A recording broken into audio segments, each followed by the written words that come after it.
name would you give to Grace and Meredith's little sister, knowing that right now Tabitha is the name to be? The names they've already used and the names they like are in bold. You can pause to read my name associations. With them using Meredith and liking Tabitha, I was like, let's look at other names that have that TH sound in there. There really aren't a ton for girls. And then the sound that kind of ties Grace and Meredith together is that R sound. So it's like, okay, let's look for other girls' names with R sounds, and there are a ton of those. And I also noticed a lot of the names they're considering right now are on the longer side. Stylistically, they're looking for something that's like kind of in the middle, like marries softness and strength.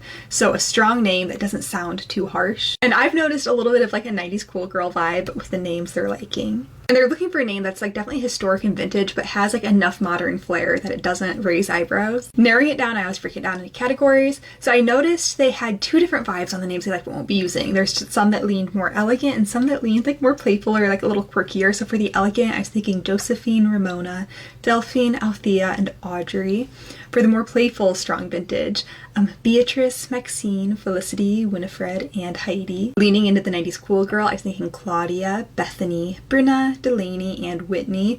Bethany and Whitney were two that like came to mind really quickly when I was looking at their consultation form. A lot of the names we already mentioned already have those R sounds, but I wanted a category on its own. So Rhiannon, that was another name I love for them. Frida, Ingrid, Sabrina, and Rhoda. And a few of those names they were considering definitely did lean softer, so I did think we should create a category for that. So Iris, Leonore, Darcy, Sonia, and Lara. Honorable mentions 1.0, Thora, Petra, Blythe, Bronwyn, and Enid. And then honorable mentions part 2, Philippa, Karis, Lydia, Phoebe, Astrid, Imogen, Maud, and Alice. I would love to know what name you would give to Grace and Meredith's little sister. This consultation was really fun because a lot of times when you're naming that third, fourth, fifth baby, you're already like pigeonholed into a certain style, but Grace and Meredith, Grace especially, are both names that I call chameleon names, where they make sense with like just about any other name you pair them with. Not all names are that way, so you can go in any direction here and it still feels like very cohesive and like makes sense.